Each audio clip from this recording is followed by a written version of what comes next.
से सेक्शन के मुद्दे और एनसीएलटी को अप्लाई करेगा, एनसीएलटी पावर कौन से सेक्शन की यूज करेगा? 242 की यूज करेगा। और गलती से किसी डायरेक्टर को निकाल दे तो उसको वापस 5 साल तक के लिए लेंगे, ऐसा कौन सा सेक्शन लेता है? अगला, ओ my God, business value of everybody now. आजकल इंटरनेट की वजह से और टेलीकॉम की वजह से बताओ कौन सी 4 चीजों में बढ़ोतरी हो रही है?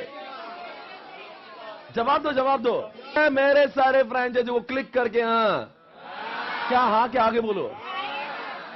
What do mean by cost guys? Cost? अरे भाई, जब से टेलीकम्युनिकेशन, जब से स्काई, पहली बात तो कल्चर ये है और स्ट्रेटेजी ये क्या है, तो ये सक्सेसफुल होगा कि नहीं होगा?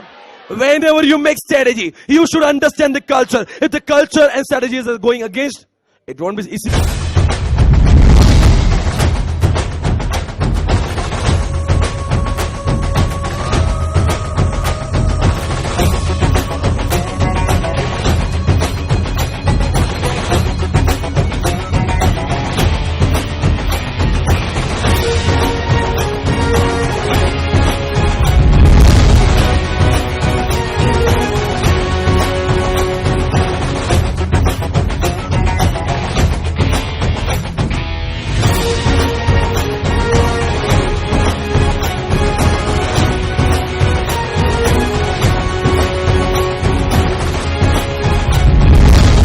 हाँ या ना बोलेगा, और हाँ या ना बोलने के बाद में आपको जवाब देना है कितने दिनों के अंदर अदर क्रेडिटर्स को इन्फॉर्म किया जाएगा। एक पूरा एग्रीमेंट बनेगा। अब मान लीजिए ऐसा कंपनी में हो रहा है और आलिया भट्ट और प्रियंका के साथ में ऐसा गलत हुआ, तो अब एनसीएलटी क्या बोलेगा? आज के बाद में डायरेक्ट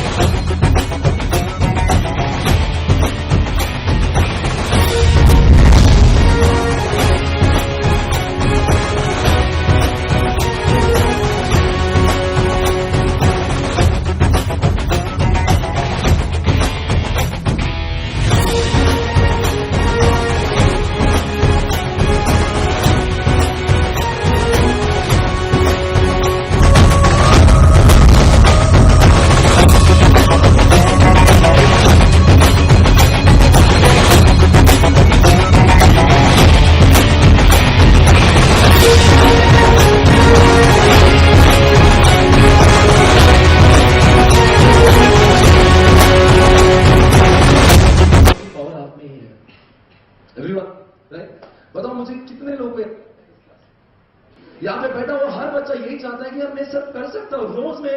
बच्चों, चीजें ऐसी है, इस उम्र में इंसान की उम्र कुछ अलग काम करने की होती है।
Hey guys, very good evening. मैं आपके सामने आज कुछ खास पेश करने जा रहा हूं। Today we gonna start with the revision of enterprise information system, जिसका शॉर्ट फॉर्म है EIS।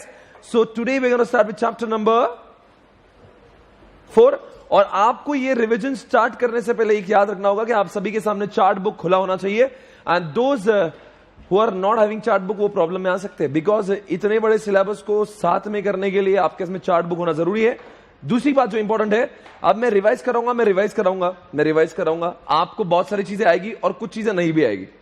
तो क्या आपको ये आइडेंटिफाई करना जरूरी कि क्या आ रहा है क्या नहीं आ रहा। जो नहीं आ रहा है यू हैव टू मार्क और देयर, आपको मार्क करना होगा इस चीज को कि आपको क्या नहीं आ रहा है, ताकि आप मेरे बाद जब अकेले में रिवाइज करोगे तो उन चीजों पर ज्यादा फोकस करोगे जो आपको रिकॉल नहीं हो रही है। अच्छा, रिवीजन का मतलब ये होता है, ये अजम्पशन होता है कि बच्चा एक दो बार खुद से पढ़ा हुआ है और उसके बाद में रिवीजन होता है। मैं क्लास में नहीं पढ़ा रहा हूं, जो मैंने क्लास में 120 घंटों में जो पढ़ाया था, अब मैं उसको कोशिश कर रहा हूं कि मैं 5 घंटों में पढ़ता हूं। आप समझ सकते हैं मेरी रफ्तार कितनी ज्यादा हो सकती है, right. So please do not expect कि आप पहली बार पढ़ रहे हो और आपको बहुत मजा आएगा, बिल्कुल ऐसा नहीं होगा। मैं अज्यूम कर रहा हूं कि आपने ऑलरेडी पढ़ा है। तो आपको दो चीजें समझना है, एक तो चार्ट बुक आपके सामने, दूसरी बात, हाँ I forgot to tell you कि हमने एक वो भी बनाया था, क्या व्हाट वी मेड दिस, ये भी बनाया हुआ है। मेमोरी टेक्निक्स आपको दिए भी थे, है ना। ये मेमोरी टेक्निक्स जो है आपको दिए थे, और ये क्यों होना चाहिए आपके पास में, बिकॉज जब भी पॉइंट्स को रिकॉल करना होगा, आप मेरे पास में हौले ऐसा मत देखना कि सर ये कहां से आए। सो द मेमोरी टेक्निक्स का page is already given to you, इसमें सारी मेमोरी टेक्निक्स लिखी हुए हैं और आपके पास में ये पेज होना बेहद जरूरी है, राइट एवरीबॉडी। आपके पास में नहीं है तो किसी जेरोक्स लेना, पर लेना जरूर, क्लास होने के बाद एटलीस्ट लेकर रखना, ताकि आपको ये सारी चीजों का रिवाइज करने में आसानी होगा, स्पेशली एग्जामिनेशन से पहले दिन। सो आप सभी जानते हो हमारी एग्जामिनेशन बस परसों के दिन है, मतलब ऑडिट का पेपर हो चुका है और मैं समझ रहा हूं आपकी बहुत वाट लगी, आपके चेहरों से समझ रहा हूं पेपर वॉज एक्सट्रीमली डिफिकल्ट। और पर खुशी इस बात की भी है कि आपकी कल से एग्जामिनेशन होने के बाद आपकी जिंदगी में पूरी तरह से आजादी है, राइट। ओ हो आपका FM अभी भी बाकी है मेरे दोस्त, और उसके बाद में जिंदगी में बहुत आपके वो है, फ्रीडम है, आप बहुत अच्छे से उसके बाद में मजे करोगे। और जो लोग पास हो जाएंगे वो सीधा CA फाइनल में भी है। तो आप सभी लोग you are understand the importance of this lecture. इस लेक्चर को आपको लगातार अनइंटरप्टेड देखना है और लगातार पूरी तरह से कंसंट्रेशन करना है। आई होप आपका कंसंट्रेशन हाई लेवल पर है, बिकॉज परसों के दिन ठीक आपके, अच्छा इस लेक्चर का फायदा क्या होगा, देखने के बाद में ऐसा होगा, आपको पहली बात तो ये समझेगा आपको आ क्या रहा, दूसरी बात ये समझेगा क्या नहीं है। और अब जब आप पढ़ोगे तो आपका पढ़ते समय एंगल चेंज होगा कि चैप्टर नंबर 5 एग्जांपल मुझे बहुत इजी लग रहा है, but chapter 4 I found difficult. तो obviously when you will read tomorrow you have to have a more focus on. और हो ये भी सकता है कि पिछले एग्जामिनेशन चालू होने 12 दिन तो हो गए, अरे हो गए ना, ऑडिट के पेपर के 12 दिन तो हो गए।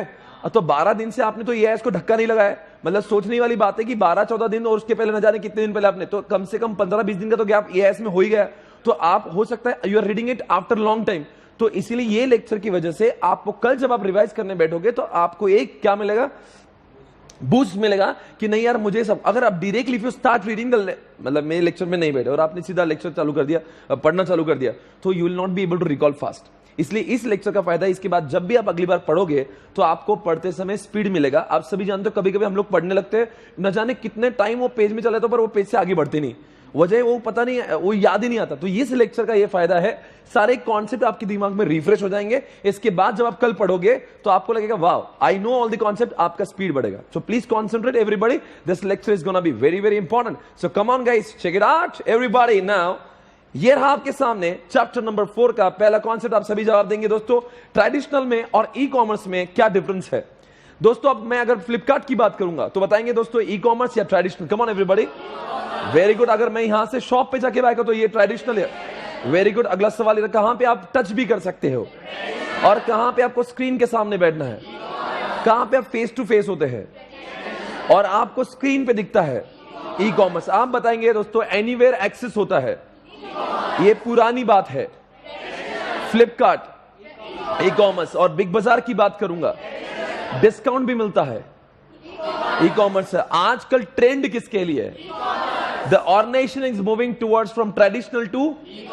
तो आप सभी लोग इसका डिफरेंस जानते हो। और मुझे एक बात आपसे पूछना है, आप बताएंगे कहां पे ओवरहेड्स कम होते हैं ई कॉमर्स में, और ट्रेडिशनल में आप बताएंगे कहां पे रेंट इलेक्ट्रिसिटी सब कुछ देना पड़ता है। और ई कॉमर्स में सारे खर्चे तो बताएंगे eBay.com, Amazon, ये फ्लिपकार्ट, ये सब कुछ क्या है तो मुझे लगता है ये सब कुछ अवेलेबल है, एकदम सब कुछ दिमाग में आपके अभी भी ताजा ताजा है, ठीक है ना। अगला सवाल ये आपके सामने, आप बताएंगे अमेजॉन फ्लिपकार्ट की बात करेंगे, अमेजॉन फ्लिपकार्ट और मैं बात करूंगा ईबे, इन सब की अगर बात करें तो इसके ये जो बिजनेस चालू हुआ है, क्या इनका फायदा उनको भी हुआ है?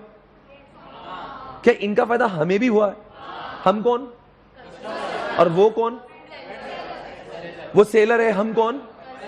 तो इसका फायदा कस्टमर को भी है, इसका फायदा उनको भी है, और रही बात इनका फायदा गवर्नमेंट को भी हुआ है। तो अगला सवाल वही पूछा है कि what are the benefits of e commerce. इसके 3 बच्चे पैदा हुए, एक सेलर है, एक कस्टमर है और एक गवर्नमेंट है। अब बात करें गवर्नमेंट को, सिर्फ 2 फायदे हुए। नंबर 1 फायदा गवर्नमेंट को ये हुआ था, गवर्नमेंट को सारा करप्शन खत्म करने में मदद हुई, because if everything will be online, everything will be rooted through what bank, तो वहां पर काला पैसा जनरेट होने का स्कोप ही नहीं, सब लोग टैक्स भरेंगे।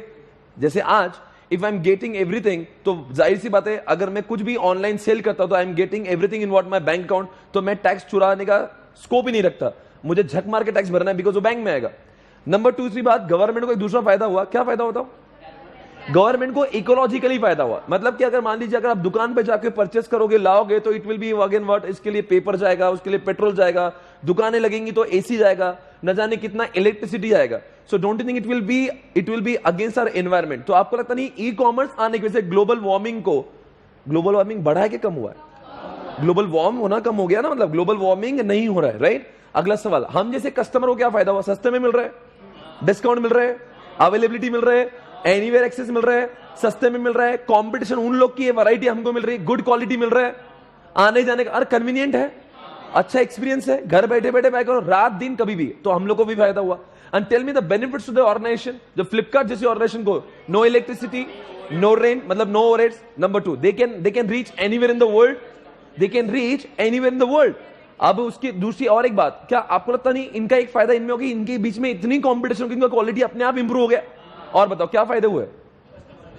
कस्टमर बेस बढ़ गया। क्या वो कस्टमर को पहले से ज्यादा अच्छे तरीके से सेटिस्फाई कर सकते हैं? तो ऑर्गेनाइजेशन को भी फायदे हुए। अब देखो, ये जब क्वेश्चन लिखोगे ना तो आपको आंसर कैसे लिखना, दैट इज वेरी इंपॉर्टेंट। तो मस्त लेट के आंसर लिखना है, कभी भी आंसर को डायरेक्टली स्टार्ट नहीं करने का। ओके, आज अब कल आपकी एग्जामिनेशन है तो you should know how to write paper. India में 100 लोग पढ़ाई करते हैं पर पास सिर्फ 10 लोग होते हैं। और ऐसा नहीं कि सिर्फ 10 लोग कोई नॉलेज था, नॉलेज तो बहुत लोग होता है पर लिखने वाला ही पास होता है। तो आपको इसका अगर क्वेश्चन पूछे what are the benefits to e commerce, don't directly write to this seller को ये फायदा, ऐसा नहीं।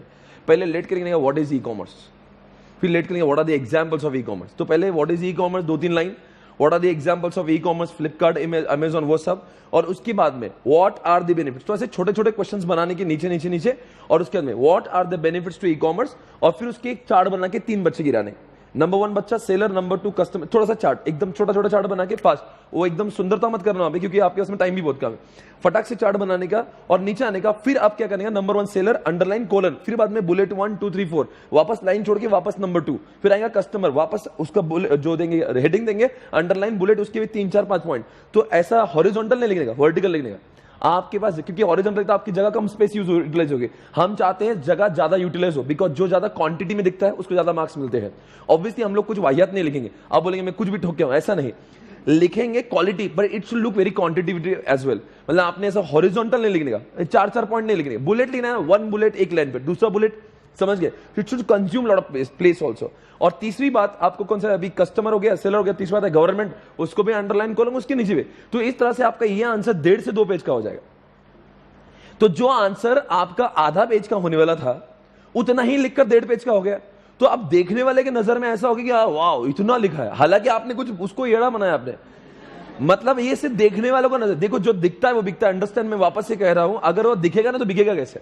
तो आपको दिखावे का जमाना है, आपको उसकी अगर आप ऐसे सारे आंसर लिखते गए तो आपको 2-3 सप्लीमेंट भी लग जाएगी। ये मैं बीकॉम की बात नहीं कर रहा हूं, मैं सीए के कोई भी इंसान जब पेपर चेक करता है उसके साइकोलॉजिकल ऐसा होना चाहिए कि इट शुड फाइंड कि you have written lot of things. हालांकि और कुछ लोग हैंडराइटिंग बहुत चिंदी, इतनी छोटी सी होती है, एक तो हैंडराइटिंग छोटी, उसमें भी अंदर साला वो एक जो होता है ना, एक वो बंच होता है, वो भी 24 पेज का होता है शायद से, वो भी खत्म नहीं होता, वो 18 पेज में खत्म हो जाएगा। तो देख रहा है बहुत कुछ लिखा नहीं यार, 9 पेज का आईटी हो गया, 8 पेज का एसएम हो गया, मजा नहीं आया उसको मजा दिलाओ। Are you able to understand? पूरा गेम लिखने का है, समझने वाला पूरा इंडिया होता है, लिखने वाले बहुत कम लोग होते हैं। सो प्लीज अंडरस्टैंड, जो मैं कह रहा हूं बहुत इंपॉर्टेंट है। आगे बढ़ेंगे दोस्तों। ई कॉमर्स के लिए 6 कंपोनेंट्स आपके सामने, बताओ मैं कौन? तो मेरे सामने लैपटॉप है, वो कौन? हार्डवेयर होगी। फ्लिपकार्ट की वेबसाइट खोली, वेब पोर्टल, तो तीन बातें, मैं कौन? यूजर। लैपटॉप क्या? हार्डवेयर। और तीसरा जो वो उसकी वेब पोर्टल पे मैं गया तो वो हो गया। और जाने के लिए, आने के लिए I need a network, I need a network, I need a network, network. तो चार बातें हो गई। बताएंगे मैं कौन? ये आने जाने के लिए मैंने क्या खोला है?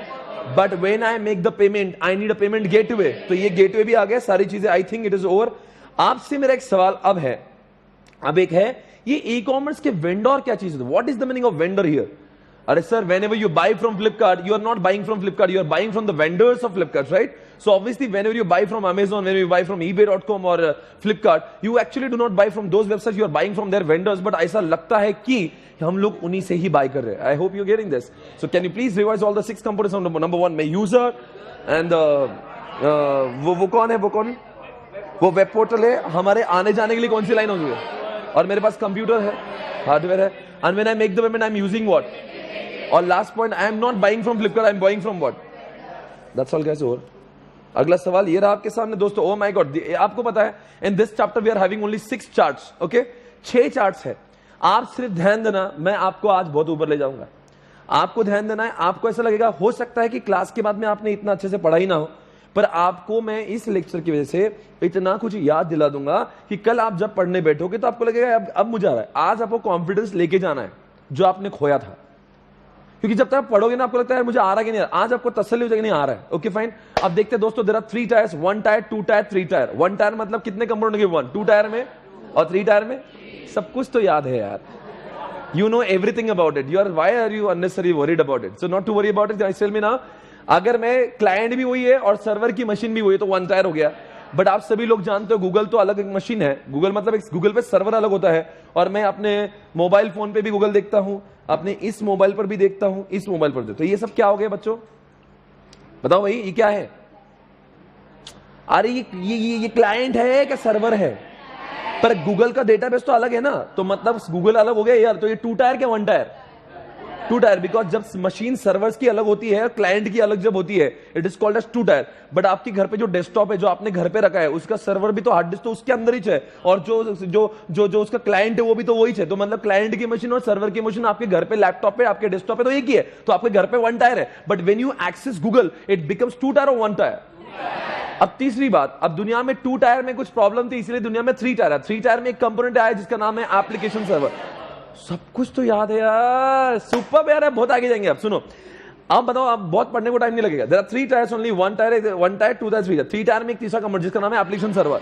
अब सवाल उठ रहा है कि 3 टायर में काम भी 3 है, करने वाले 3 है, और 2 टायर में काम 3 थे पर करने वाले सिर्फ 2 थे। अब बताएंगे काम कौन से 3? जैसे example, I am going to ATM centre, I am accessing what ATM, okay, and I insert my card. तो बोलता है what do you want, he ask my password, he ask me to select the language, और मैं बोलता हूं इतना इतना पैसा विड्रॉ करने का। ये काम कौन कर रहा है? वो एटीएम का एक मशीन कर रहा है जिसका नाम हमने क्या रखा? क्लाइंट रखा। क्या नाम रखा?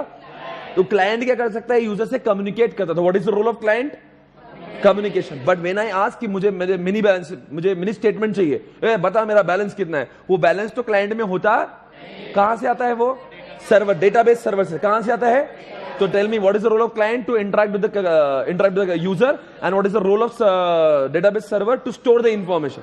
अब बताओ कौन मांगता है? क्लाइंट। देता कौन है? Database server. तो मांगने वाला क्लाइंट, देने वाला डेटाबेस सर्वर। पर एक सवाल उठ रहा है, एप्लीकेशन सर्वर क्या चीज है? अब क्या होता है कि suppose I am withdrawing some funds from the bank, तो bank is going to debit my account, तो मैं बोलूंगा आई वांट 1000, तो bank is going to debit my account, Swapnil Patne account debit to cash account. पर अब ये काम ना क्लाइंट करेगा, सर्वर करेगा, बिकॉज क्लाइंट बोलता है मेरा काम कम्युनिकेशन करना, मैं प्रोसेस करता नहीं, और डेटाबेस सर्वर करेगा, मेरा काम क्या है? डेटा स्टोर करना, मैं प्रोसेसिंग करता नहीं। अब 2 टायर में सवाल ये उठ रहा था, प्रोसेसिंग करेगा तो करेगा कौन? अपना क्लाइंट करेगा ना सर्वर करेगा। इसलिए 3 टायर में एक नया कंपोनेंट इंट्रोड्यूस हुआ जिसका नाम है एप्लीकेशन सर्वर, जो कहता है not to worry, neither client will do not database server will do, the processing job will be done by the application server. तभी 3 टायर में बात करेंगे, क्लाइंट क्या करेगा? कम्युनिकेशन करेगा, और मेरे नाम पे डेबिट क्रेडिट कौन करेगा? एप्लीकेशन सर्वर करेगा। And tell me who is there to store the data? तो दुनिया में ट्रेंडिंग कौन सा है? 2 टायर के 3 tyre? The world is moving towards 3 और 2, 3 टायर। अब एक सवाल पूछेंगे आपसे दोस्तों, भाई और बहनों, आप सभी को एक सवाल समझना है। आप बताएंगे 3 टायर के कुछ एडवांटेज भी हमने देखे, बात करेंगे। CCD, C for what? Clear separation of duties. काम भी 3 है और करने वाले भी 3 हैं। आई रिपीट अगेन, काम भी 3 और करने वाले भी। जैसे कि क्लाइंट करता है कम्युनिकेशन, सर्वर करता है स्टोरेज, और एप्लीकेशन सर्वर करता है प्रोसेसिंग। और दूसरी बात है load balancing. What is the meaning of load balancing? Load balancing का मतलब क्या है? आप देखो, लोड बैलेंसिंग का मतलब यह हुआ, कुछ पता है लोड बैलेंसिंग का मतलब क्या है? अब देखो, मैं क्लाइंट हूं और वो सर्वर है, डेटाबेस सर्वर।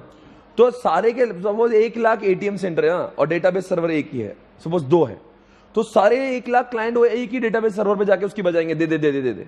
हालांकि डेटाबेस सर्वर नंबर 2 वाले के पास भी डेटा है, पर कोई उसके पास जाता ही नहीं। तो 3 टायर में क्या फायदा हुआ? एप्लीकेशन सर्वर क्या बोलता है, रुको भाई, ये डेटाबेस सर्वर 1 जो है ना वो फुल हो गया, अब इट इज गेटिंग एग्जॉस्टेड। तो अभी एप्लीकेशन सर्वर क्या करेगा, कुछ लोगों को, कुछ क्लाइंट्स को डेटाबेस सर्वर 2 पे रूट करेगा। पर ये facility is not available with 2 tyre, because 2 tyre में तो एप्लीकेशन सर्वर था ही नहीं। तो what is the first advantage? Clear separation. दूसरा लोड बैलेंसिंग। तीसरा है चेंज। आप मुझे बताओ, आप मुझे बताओ, आप मुझे बताओ, आप मुझे बताओ। अब जैसे कि अगर मान लीजिए suppose I am buying Zandu balm from Big Bazaar. Big Bazaar में कहता है आंटी आंटी झंडू बाम दो, आंटी बोले ले लो।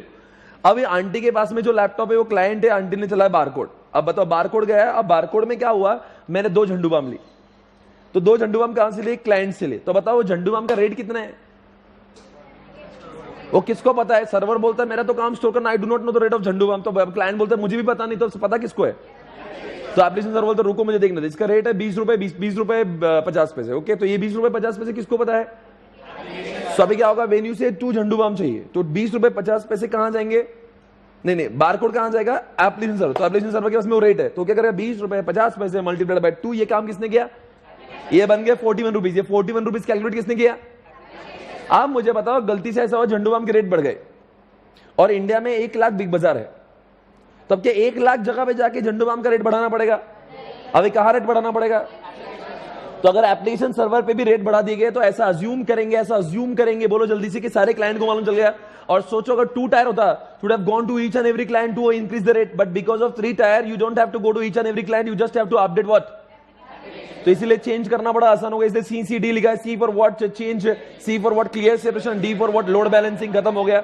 अब बताओ 3 टायर की बजाओ थोड़ी सी। 3 टायर क्या अभी नया है तो बोलते हैं इमेच्योर है, 3 टायर बोलते हैं इसके मेंटेनेंस टूल नहीं है, तो थोड़ा सा क्रिटिसाइज करो, कुछ भी बजाओ, बोलेंगे अभी नया है, इतना अच्छा नहीं है, इसके मेंटेनेंस होता नहीं, मेंटेनेंस टूल नहीं, इमेच्योर है, तो ये फालतू का क्रिटिसाइज। वैसे 3 टायर बहुत अच्छा है, पर ये जबरदस्ती का क्रिटिसाइज कर रहे हैं। इसी के साथ में ये पेज पूरा खत्म हो गया, बिकॉज इसके बाजू वाला भी जो लिखा है ना वो ई कॉमर्स आप देख रहे हो, ये दोनों भी वही क्वेश्चन है। देखो यहाँ पे क्लाइंट, ये दोनों भी जो क्वेश्चन है वो आपको लगता नहीं ये भी सिमिलर क्वेश्चन है। मतलब अभी 6 चार्ट में से आपके 2 चार्ट खत्म हुए, चैप्टर 1/3 खत्म हुआ। आप अगले पेज पे आएंगे दोस्तों, come on check it out everybody. इस पेज को थोड़ा देर के बाद में देखेंगे। आप पहले 4.64 guys, it is here on what digital payment. आप सभी लोग जानते हो डिजिटल पेमेंट के बहुत सारे तरीके। Number 1 is new method, number 2 is what traditional method.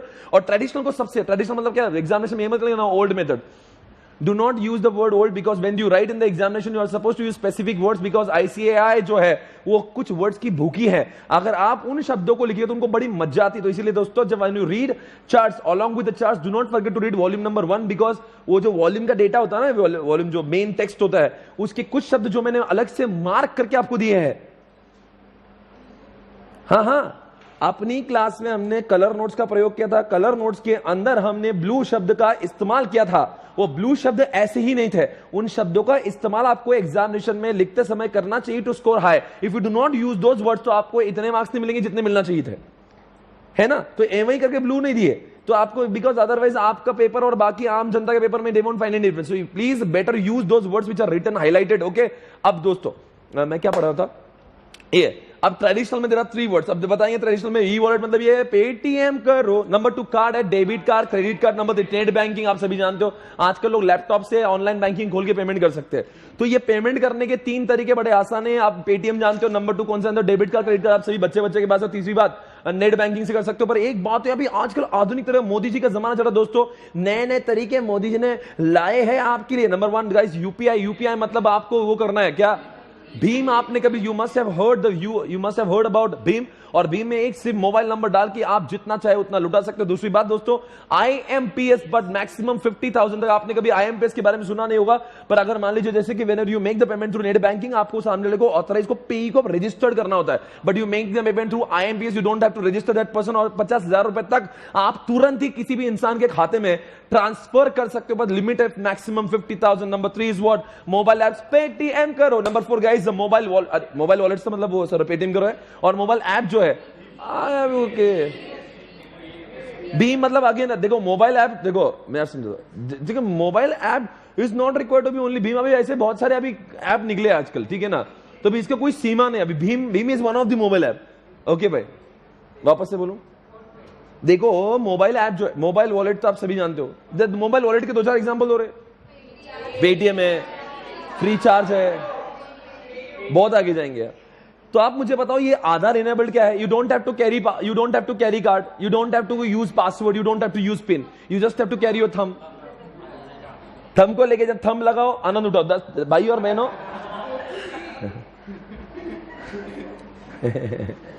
गंदे भाई और बहनों, आज सभी लोग जानते हो कि आपको you don't have to use card, आपको कार्ड भी नहीं यूज करना है, आपको उनके नंबर्स को यूज नहीं करना है। ये मोदी जी का आधुनिक तकनीक है। आप सभी जानते हो मोदी जी कितना आगे ले जा रहे देश को। तो मोदी जी के वैसे एक चीज आई कि आधार इनेबल्ड, आजकल बैंक के सारे अकाउंट भी आधार से कनेक्टेड। इसका मतलब अब आजकल आपको कार्ड की जरूरत नहीं, आपको कोई लूटने लायक नहीं। आपका जब भी लूटना आपको अंगूठा काटना पड़े। ट्राई टू अंडरस्टैंड दोस्तों, मोदी जी ने बोला कार्ड को मत लूटो, एईपीएस नाम में लिखा भाई आधार इनेबल्ड। आपका देखो आजकल शॉप्स में आधार इनेबल्ड जो डिवाइस लग चुके हैं, आपको ऐसे थंब लगाना है, आप जितना बोले उतना लुटा सकते हो। भाई और बहनों आगे बोलेंगे यूएसएसडी दोस्तों, not required to be, everybody is not required to have what smartphones. If you are having smartphones obviously you can use UPI, but if you do not have smartphone you are having what featured phone, जैसे Nokia 3310 फिर से एक बार market में आया। अगर आप ऐसे छपरी फोन अगर आपके पास में है तो आप यूज कर सकते हो यूएसएसडी, और यूएसएसडी से भी आप अपना फंड ट्रांसफर कर सकते हो। इसको हम लोग फीचर्ड फोन कहते हैं। भाई और बहनों बुरा मत मानिए, आपके पास ऐसा फोन है तो बहुत अच्छी बात है, आपका पास होने का चांस ज्यादा है। आप मैं समझ गए होंगे ये क्या पढ़ा रहा था मैं। आई hope you understood the concept of this. And now next one guys, आपने कभी एडवांटेज रीड और उसका डिसऑर्डर नॉट रीड। ओहो गाइस, एक बार देखते हैं एडवांटेजेस के। नंबर 1 क्या इजी कन्वीनियंट है आपको, क्या वॉलेट यूज करना, डेबिट कार्ड यूज करना इजी लगता है कि डिफिकल्ट लगता है? Pay to send money from anywhere, क्या आप एनीवेयर कभी भी किसी भी जगह से किसी को भी, हाँ क्या क्लास में से भी आप मुझे ट्रांसफर कर सकते हो? हाँ जी कर सकते हो। नंबर तीसरी बात, अगर आजकल क्षमा चाहता हूं, नंबर तीसरी बात, गरीब को क्या लुटाओगे? Discount from taxes. आज सभी लोग जानते हो डिस्काउंट फ्रॉम टैक्सेस की बात करेंगे। डिस्काउंट फ्रॉम टैक्सेस का मतलब है कि अगर आप सभी जानते हो आजकल मोदी ने लाया, अगर आप ऑनलाइन पेमेंट करेंगे तो आपको इतना discount obviously. Number 4 is what return record. Obviously if you are using Paytm तो आपको यू गेट अ लॉग, आपने जितने पेटीएम यूज किया है, अरे यार पूरा लॉग मिलता है आपने कब कब कहां लुटाया। और लास्ट में less risk. Tell me why it is less risk? Because it is always password secured, is what protected. You आपका अगर वॉलेट है, वॉलेट चोरी हो सकता है, पर पेटीएम कैसे चोरी हो सकता है? भाई और बहनों फिर से एक बार बात करेंगे, रीड की आर फॉर व्हाट, रिस्क कम या ज्यादा है, रिकॉर्ड मेंटेन होगा, ई से what easy to access, A for what anywhere, and what D for what come on, discount भी मिलता है। याद रखना रीड, ओके रीड करना फायदेमंद होता है इसलिए वो फायदेमंद है, और नॉट रीड करना डिसएडवांटेज, इसलिए बोल नॉट बोल दो डिसएडवांटेज। देखो कवि की सोच देखिए भाई और बहनों, फिर से बोल रीड मतलब फायदा है और नॉट रीड मतलब क्या? तो इसलिए नॉट किसका एग्जांपल है? ड्रॉबैक का। बताएंगे N for what guys, come on. जो लोग हवले होते हैं, those who are not literate they can those guys can not use it. दोस्तों ऐसे लोगों की भी कमी नहीं है। Those guys who are illiterate they can not use this kind of क्या बोलते हैं Paytm and all that. O for what, come on guys, over spend. अगर आपके वॉलेट में पैसा है और आपके डेबिट कार्ड में तो आप ओवर स्पेंड कर सकते हो। एंड डेटा थेफ्ट आपका, देखो छोटे लोगों की कमी नहीं है, आजकल हैकर्स गली गली में अवेलेबल है। तो डेटा थेफ्ट आप सभी लोग जानते हो, फेसबुक जैसे लोग डेटा चुराते हैं, हम लोग बहुत दूर की बात है। भाई और बहनों एनओटी की बात करते हैं। N for what, N for क्या बोला? Awesome. O for what, come on, over spending. And D for what? इस बार आपके एग्जामिनेशन के बीच में छुट्टी नहीं है क्या? नहीं मतलब उसके एआईएस की एग्जामिनेशन में नहीं एक ही, मतलब 2 है क्या? तो फिर आपकी बहुत लगी है दोस्तों, आओ दोस्तों पढ़ेंगे, क्योंकि आपको ये समझना होगा आपकी बहुत लग चुकी है, बिकॉज आपको एआईएस तो रिवाइज करना ही है साथ साथ में, और सिर्फ आज की रात है, आज की रात। दोस्तों आप बज रहे हैं 6:15, आप सभी लोग जानते हो 6:15 बज रही है, आधा घंटा हो चुका है और आपके 1.25 घंटा हो चुका है ऑडिट का पेपर खत्म होने। दोस्तों सिर्फ कुछ ही दिन बचे, 48 घंटों के अंदर आपका एग्जामिनेशन होगा एआईएसएम का, और आपकी तकदीर एक तो बनेगी या फिर बिगड़ेगी। भाई और बहनों आज रात के सोने से पहले, मतलब ठीक 12 से 1 बजे से पहले आपको ये पूरा खत्म करना। You are suppose to finish AISM both, otherwise आपकी कल लग चुकी थी। सो भाई और बहनों आपको अगर पास होना है तो आपको बहुत ज्यादा पढ़ना होगा। अच्छा, how many of you know about virtualisation? Virtualisation मतलब वो होता है जहां पे आई होप यू रिमेंबर अगर यू डोंट हैव टू, देखो कंसेप्चुअल पढ़ने का मतलब क्या, देखो आज भी आपको याद है, आपको you must be able to remember, एक डायग्राम हमने देखा था और उस डायग्राम में we have seen lot of things. एक पहले ट्रेडिशनल था जिसमें एक ही हार्डवेयर में एक ही ओएस में एप्लीकेशन थे। तो अगर बताओ suppose I want to use multiple application, तो I am suppose to use what multiple OS, and multiple OS के लिए मल्टीपल हार्डवेयर लगेंगे। तो प्रॉब्लम क्या है, यूज मल्टीपल हार्डवेयर सर, पर मल्टीपल हार्डवेयर खरीदने की वजह से हावली हो गई परसों के दिन, मतलब एग्जामिनेशन में आपको नींद आ रही है यहाँ पे, आप नहीं जानते बच्चों को क्या हो रहा है, देखो कितना बीपी हाई है लोगों का, लगता है इनका ऑडिट ज्यादा ही खराब गया।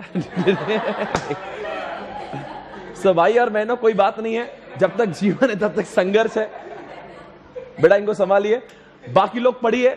दोस्तों मैं आपसे एक सवाल पूछना चाहूंगा, वर्चुअलाइजेशन में suppose I want to use multiple software, but you know that there are some software which need specific type of OS, जैसे किसी को लिनक्स चाहिए, किसी को यूनिक्स चाहिए, किसी को विंडो 8, किसी को विंडो 10 चाहिए, किसी को आईओएस चाहिए, किसी को एंड्रॉइड चाहिए। अब can I use multiple OS in one hardware? No, practically possible नहीं होता अगर मैं वर्चुअलाइजेशन यूज नहीं करता हूं तो। पर वर्चुअलाइजेशन क्या कहता है, अगर आपको इतने सारे ऑपरेटिंग सिस्टम अगर एक ही हार्डवेयर पे आता है, इट इज ऑल्सो पॉसिबल, क्योंकि अब आ चुका दुनिया में वर्चुअलाइजेशन। तो एक हार्डवेयर होगा, मान लीजिए एक कंप्यूटर होगा, इसके ऊपर मैं वर्चुअलाइजेशन का सॉफ्टवेयर लगा दूंगा, एक VMware एग्जांपल लगा दूंगा। क्या मैं can I use multiple operating system on one machine itself? Yes I can use it. And can I install multiple operating system and multiple software in one machine itself? तो बताओ virtualisation से मेरा फायदा क्या हुआ? तो मुझे इतने सारे मशीन खरीदने की और इतने सारे ओएस लगाने की जरूरत है नहीं है। क्या मैं एक ही हार्डवेयर में मल्टीपल ओएस को लगा सकता हूं? क्या मैं अपनी कॉस्ट को बचा सकता हूं? क्या देखने वालों को मेरी मशीन एक ही लगती है पर मैं मनी मन 6 को यूज करता हूं? वैसे देखने वाले को भाई और बहनों शराब कितने चीज, ये सबसे ज्यादा चीज है शर्मा। देखने वाले को तो ये लगता है मैं तो एक का ही इस्तेमाल कर रहा हूं, पर अगर मेरे आप मशीन के अंदर झांक कर देखें तो I M right now using what 6 OS या 12 15 20 अरे कितने भी हो, 6 तो अपने एग्जांपल में थे। अच्छा बताओ, इन्हीं सभी कॉन्सेप्ट को कहते हैं हार्डवेयर वर्चुअलाइजेशन। आपको आई होप यू अंडरस्टूड, ये जो भी था it was an example of hardware virtualization. Number 2 is what? Network virtualization. See guys, there are things. Network virtualization, suppose I have taken the network of Jio and Idea and BSNL. मेरे पास बहुत सारा internet है और मेरे पास में मेरे office में 1 लाख लोग काम करते हैं और सभी लोगों ने जियो को इतना बजाया, जियो गॉट एग्जॉस्टेड। अब सब लोग बोलते हैं नेटवर्क मिलता नहीं, तो एक काम करेंगे ना, जियो को बजा रहे हैं, जियो को बजाया और BSNL खाली पड़ा हुआ है, आइडिया का पूरा नेटवर्क अनयूटिलाइज है। तो क्या मैं ऐसे समय पे एक वर्चुअलाइजेशन क्रिएट करके क्या मैं रूट करा सकता हूं? मतलब वैसे सबके नेटवर्क अलग अलग है, उधर वो आइडिया है, उधर जियो, इधर BSNL है। मैं नहीं जाऊंगा कहीं, मेरा ऑफिस तो 2-3 किलोमीटर का है, I don't have to move anywhere. अब मैंने सारे 1 लाख लोगों को यहां पे लाया और मैंने सबको रूट किया, तो उनको ऐसा फील नहीं हो रहा है कि वो जियो पे जा रहे हैं आइडिया पे, उनको मैं इस सॉफ्टवेयर में लाया और मैंने पूरे नेटवर्क को वर्चुअलाइज किया। Are you able to understand what I'm saying? It is called as what? Network virtualization. What is the third concept? अरे storage, cloud. अरे क्लाउड। अरे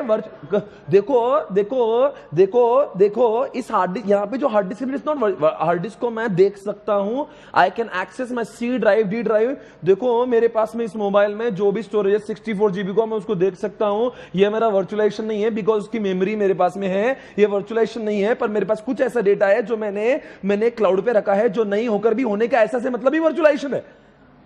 अरे नाउडेज यू डोंट, देखो जितने लोग अच्छे स्मार्टफोन यूज कर रहे हैं, आप मुझे बताओ, you get two storages. Number 1 cloud, number 2 is what?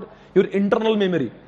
सो आजकल जितने स्मार्टफोन है, इंटरनेट आने के बाद वो बोलता है यू हैव टू चूज कि आपको इंटरनल पे रखना है कि क्लाउड पे रखना है। इफ यू चूज क्लाउड तो इट बिकम स्टोरेज वर्चुअलाइजेशन।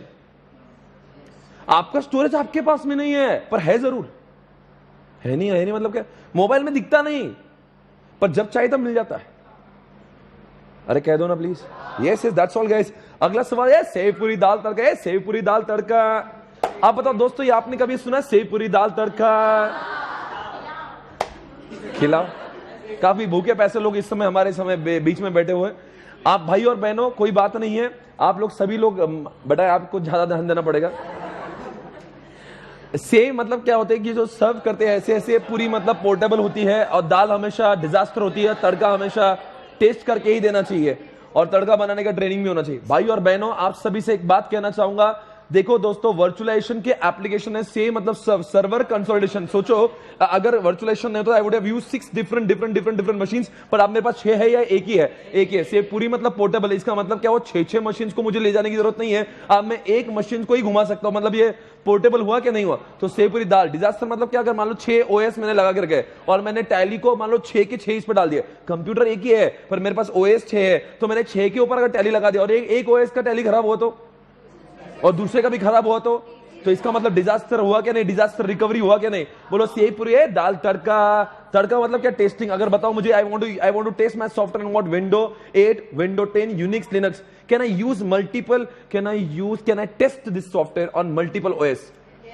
सोचो अगर मैं किसी को सॉफ्टवेयर बेच रहा हूं तो वो विंडो पे चलना चाहिए, लिनक्स पे चलना चाहिए, यूनिक्स पे चलना, सब पे चलना चाहिए कि नहीं चलना चाहिए? तो मेरे पास सब ओएस होना चाहिए कि नहीं? तो मेरे पास सब ओएस खरीदने की जरूरत नहीं है। क्या मैं ऐसा वर्चुअलाइजेशन करके can I test my software on multiple OS? तो से पूरे बोलो, से मतलब क्या, ए पूरी मतलब पोर्टेबल, दाल मतलब क्या, डिजास्टर रिकवरी, और तड़का मतलब क्या हुआ?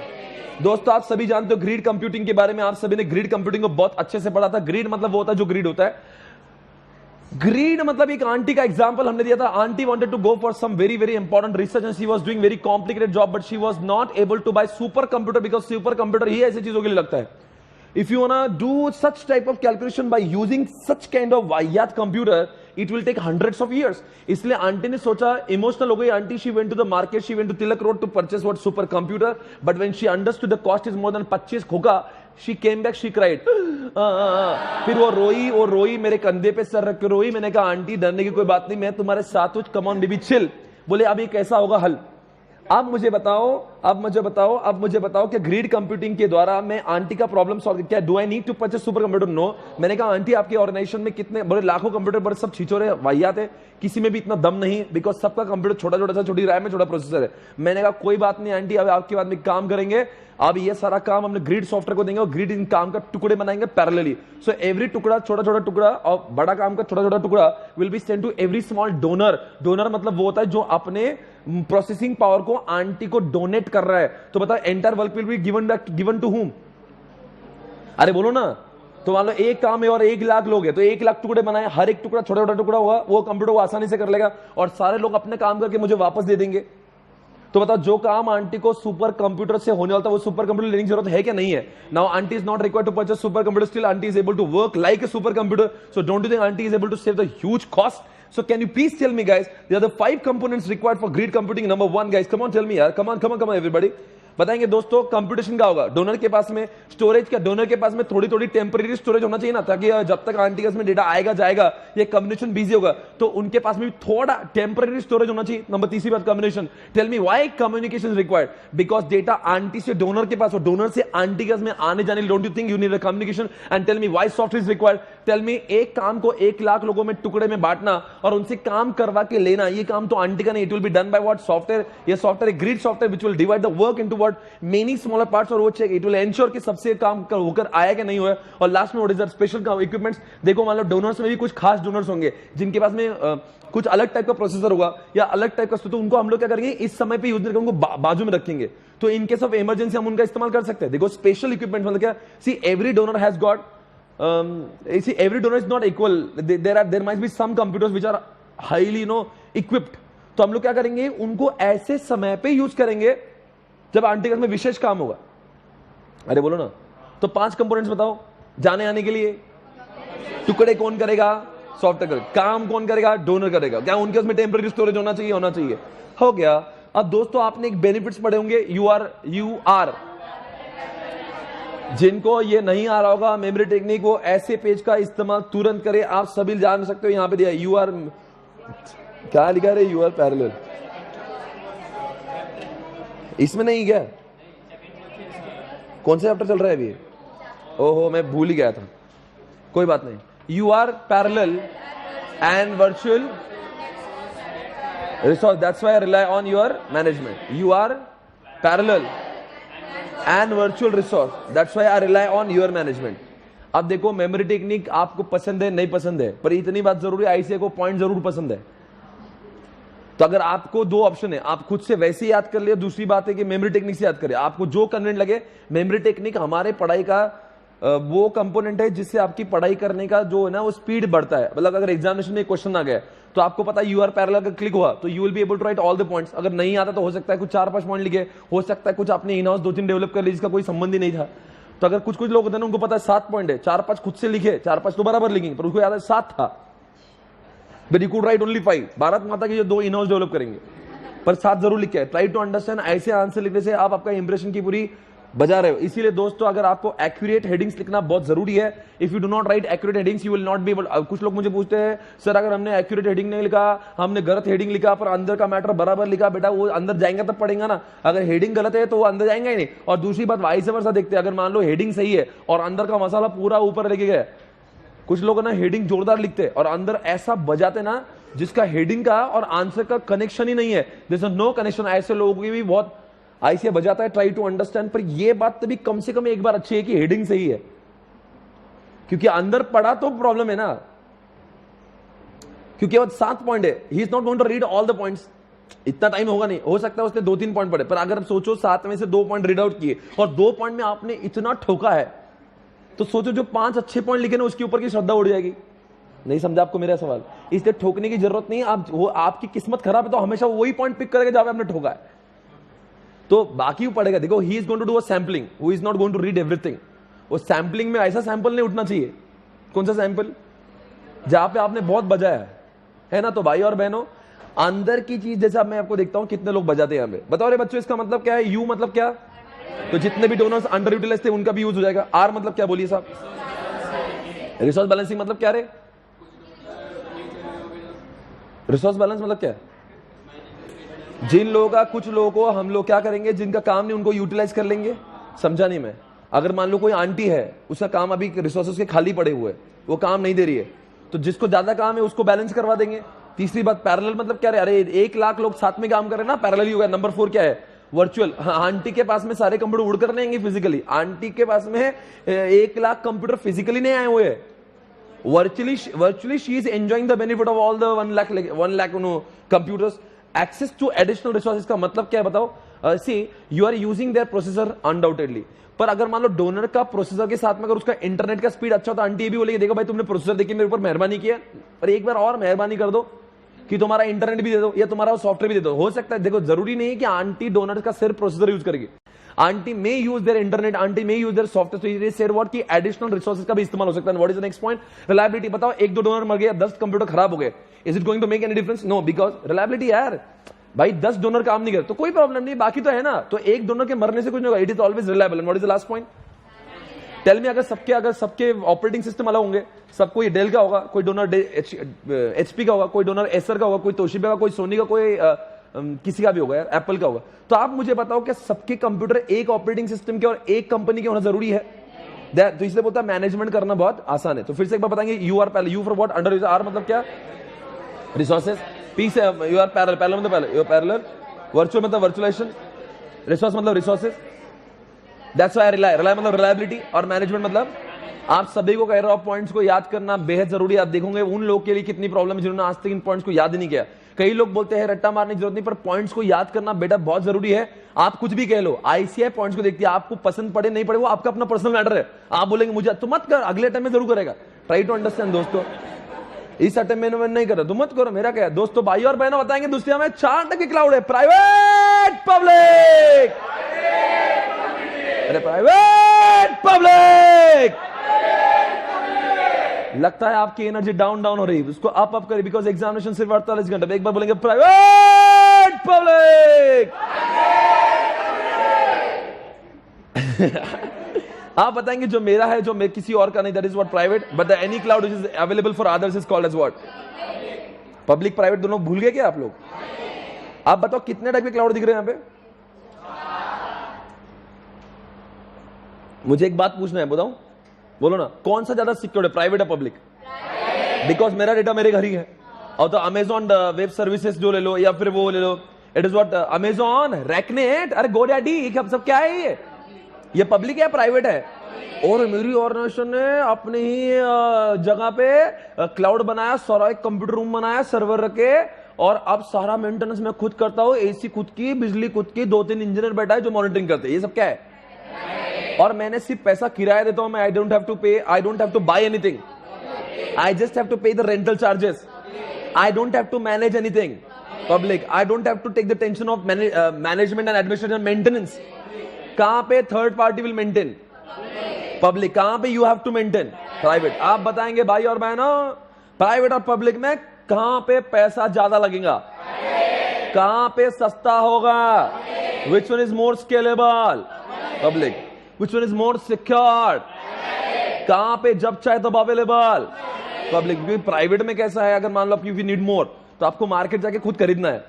यहां पे कैसा है, पैसा फेंको, तमाशा देखो, बिकॉज यहाँ पे आपने क्या हुआ, गलत होगा, मतलब पैसा दे दो और मिल जाएगा तुरंत, because it is available on website, right? You just have to make the payment, it is available to you everybody. अब क्या हुआ बताओ बच्चों, हाइब्रिड क्या होता है? ये कभी वो प्राइवेट लगता है, कभी वो, अरे बोलो ना, कभी वो पब्लिक लगता है, इसलिए उसका नाम क्या होता है?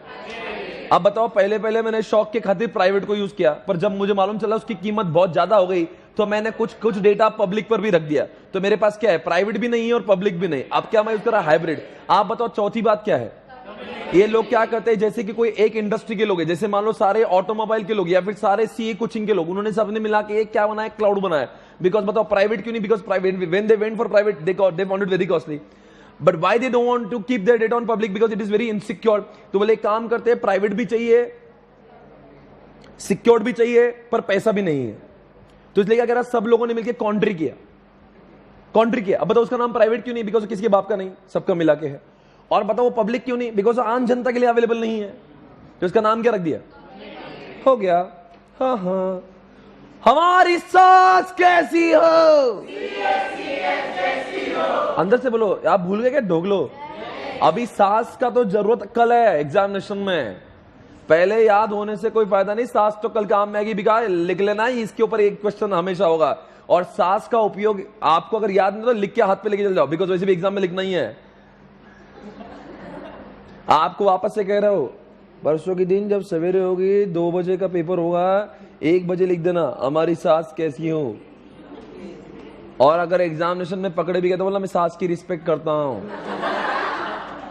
ठीक है? इसलिए नाम पे लिखा है। भाई और बहनों, आपको चाहे प्राइवेट लिखना है, पब्लिक लिखना है, हाइब्रिड लिखना है, कम्युनिटी लिखना है, सास का उपयोग होना जरूरी है।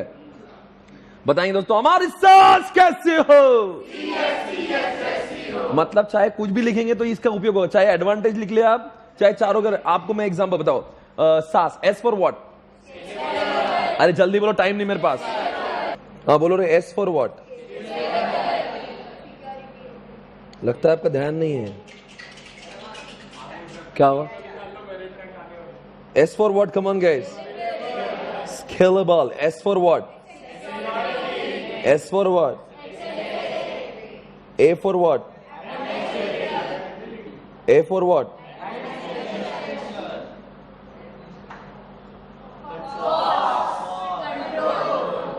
आप बताओ, मैं अगर बात करूंगा दोस्तों, आपको जवाब देना है। एक एग्जांपल लूंगा सिर्फ प्राइवेट। बताओ प्राइवेट का स्केलेबिलिटी कम है कि ज्यादा? कम। प्राइवेट में एडमिशन हम मैनेज करेंगे, वो हम। प्राइवेट में सिक्योरिटी, कंट्रोल भी, अवेलेबिलिटी कम, क्योंकि हम लोग मैनेज कर रहे हैं, जरूरी नहीं हमें हमेशा मिले। कॉस्टिंग मतलब प्राइवेट की कॉस्ट ज्यादा होगी, right? And what is that? SLA private में होता ही नहीं, तो इसका मतलब सास का इस्तेमाल करके आप प्राइवेट, पब्लिक, हाइब्रिड कुछ भी लिख सकते हो। एग्जामिनेशन में एडवांटेज कुछ भी लिख सकते हो, राइट एवरीबॉडी? अरे बोल दो ना। अगला सवाल मैं पूछ ही लेता हूं, आपको जवाब देना है दोस्तों। आप बताएंगे मुझे कैरेक्टरिस्टिक्स, किसके कैरेक्टरिस्टिक्स भाई? क्लाउड के। आप कहेंगे सर एडवांटेज को अलग से लिखना है क्या? देखो मैं आपको कह रहा हूं, एडवांटेज लिखना है या डिसएडवांटेज, आपने सास का नाम लेना, सीएसीएस का, आप उसमें कुछ चीजें अच्छी होती है, कुछ खराब होती है। मैं आपको ये पूरे पेज का एक मास्टर मेमोरी टेक्निक है, वो कुछ भी आया ना उसको यूज करके आप उसके बारे में लिख सकते हो। सिर्फ आपको सूझबूझ होना चाहिए आप किसके बारे में लिख रहे हो।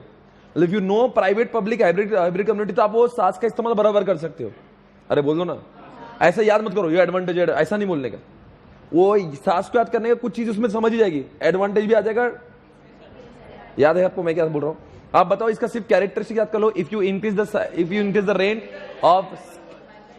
the rent and scalable workload of silent tenant, they will pay you on demand. If you increase the rent and the scalable workload of silent tenant, they will pay you on. If you increase the rent, कुछ नहीं। scalable मतलब क्या? आप मुझे बता, cloud में scalability है क्या नहीं?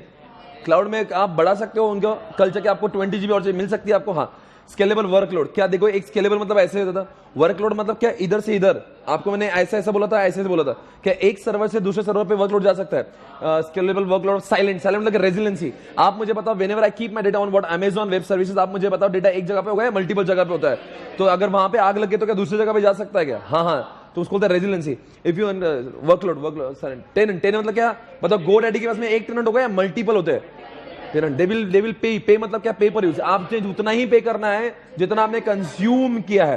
पे पर यूज मतलब क्या, पे डिमांड, ऑन डिमांड मतलब क्या, you get it whenever you want it. Suppose ऐसा नहीं होगा कि क्लाउड में, जैसे गूगल पे आप जाते हो, यूट्यूब पे जाते हो, और ये सब क्लाउड पे तो है ना, गूगल ड्राइव क्लाउड पे, सारी वेबसाइट क्लाउड पे, यूट्यूब क्लाउड पे, तो whenever you want you get it, right.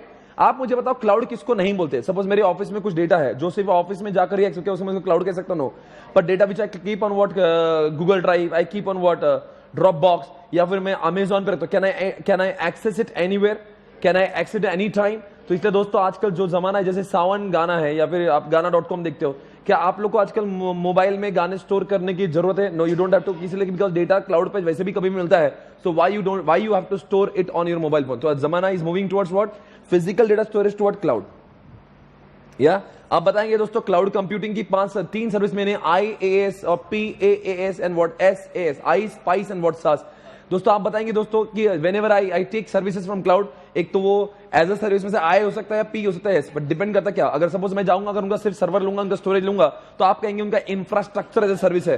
पर दोस्तों जब क्या होता है कि buying only, taking only service is not enough, you have to have what software to use it. तो आपको सॉफ्टवेयर, देयर आर 2 ऑप्शंस, एक तो सॉफ्टवेयर उनका ले लो, सॉफ्टवेयर उनका ही पूरा के पूरा ले लो, या फिर हम बनाओ पर टूल्स उनके ले लो। अब देखो दोस्तों मैंने क्या किया, swapnilpatni.com मैंने खुद बनाया और मैंने उनके यहां पे रखा, पर सॉफ्टवेयर बनाने के लिए मैंने उनके टूल्स यूज किए थे, तो I took their platform to develop it. देखो सॉफ्टवेयर बनाने लिए you need an environment to develop software. जैसे घर बनाने के लिए आपको कुछ इक्विपमेंट सकते हैं, वैसे सॉफ्टवेयर बनाने लिए you need a compiler, you need what library, you need what codes, you need Java language.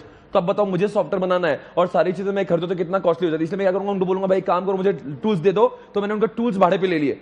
तो क्या बोलेंगे, हमने सास नहीं दिया, हमने आपको एक प्लेटफॉर्म दिया ताकि आप क्या बना सको, सॉफ्टवेयर। पर बताओ सास में क्या होता है? देखो आई में आपको सिर्फ जगह मिली, सर्वर मिले, प्रोसेसर मिले। पास में क्या मिला, जगह मिली, प्रोसेसर तो मिली, पर सॉफ्टवेयर बनाने के टूल्स मिले। सास में क्या होता है, जगह बनाए, जगह तो मिली, पर सॉफ्टवेयर बनाने के टूल नहीं मिले। अक्खा पूरा सॉफ्टवेयर मिल गया, right? जैसे example, there are a lot of software nowadays available on what internet. You are using their software directly online. Everybody, हम लोग सॉफ्टवेयर बना रहे हैं या सॉफ्टवेयर उनका ही होता है? हम लोग सिर्फ सॉफ्टवेयर का इस्तेमाल कर रहे हैं, तो हम लोग क्या यूज कर रहे हैं? अरे जैसे जीमेल, क्या आपने और मैंने जीमेल बनाया क्या? हमारे घर वालों ने जीमेल बनाया क्या? हम तो उनका बनाया जीमेल यूज कर रहे हैं। हम तो ऐसे यूज करते हैं जैसे अपने पापा का है। Try to understand guys, Gmail हमारे पापा का नहीं है, जीमेल तो किसी के बाप का है ना, मतलब गूगल का है। तो हम लोग तो सास यूज कर रहे हैं।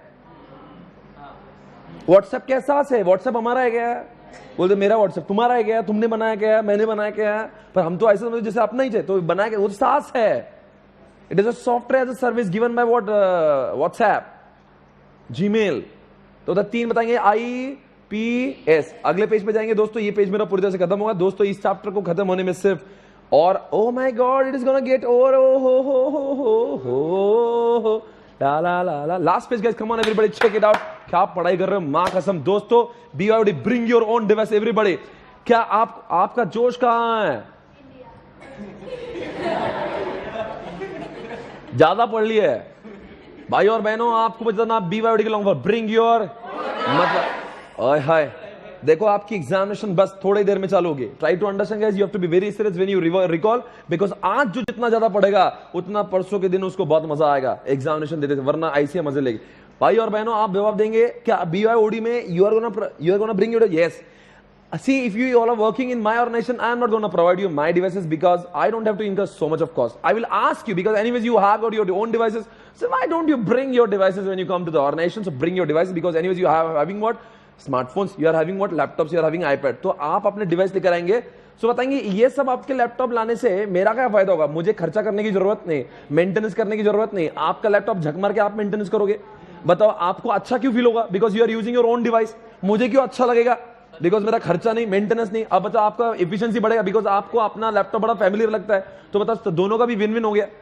अरे बोल दो ना, पर इसमें रिस्क बहुत है। इंडिया इंडिया बताएंगे I for come on everybody. अरे बोलो ना implementation. N for what? Network. D से what? Device. And A for what? 1 second guys. I for what? Come on everybody. ये क्या है इंप्लीमेंटेशन? देखो ये सारी चीजें प्रैक्टिकल में करना बहुत मुश्किल है, बिकॉज आप में ऑर्गेनाइजेशन का एम्प्लॉय क्यों अपनी चीजों को लाएगा। और दूसरी बात वो बोलेगा चला मैं तुम्हारे यहाँ पे नौकर हूं तो तुम ही मुझे मैं मेरे को क्या खुजली है कि मैं अपने लैपटॉप। पहली बात तो। और दूसरी बात क्या है? Security is a major concern. क्या होगा ऑर्गेनाइजेशन का डेटा ये चुरा लिया फिर भाग गया। Try to understand. कहते हैं कि इसके ऊपर सिक्योरिटी लगाना जरूरी है। फिर ऑर्गेनाइजेशन का data he is taking back in his laptop, it is going to be very risky. इसलिए ऐसी चीजों को प्रैक्टिकली इंप्लीमेंट करना बहुत, इसलिए ये कॉन्सेप्ट सिर्फ किताबों में बहुत मजा आती है, एक्चुअल में इंप्लीमेंट होता नहीं है। N for what? Come on everybody.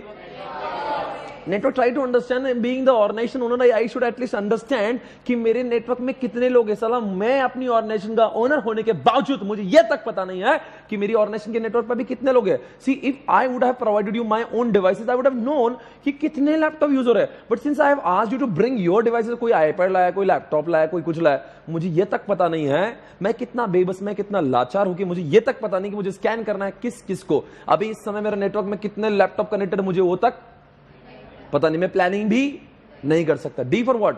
दोस्तों आपने लैपटॉप लाया, आप मेरे एम्प्लॉय थे, जाते समय आप ऑटो में लैपटॉप को भूल गए, बताओ आपका लैपटॉप गया है, दर्द आपको हो रहा है, आंसू मेरे निकल रहे, बताओ क्यों?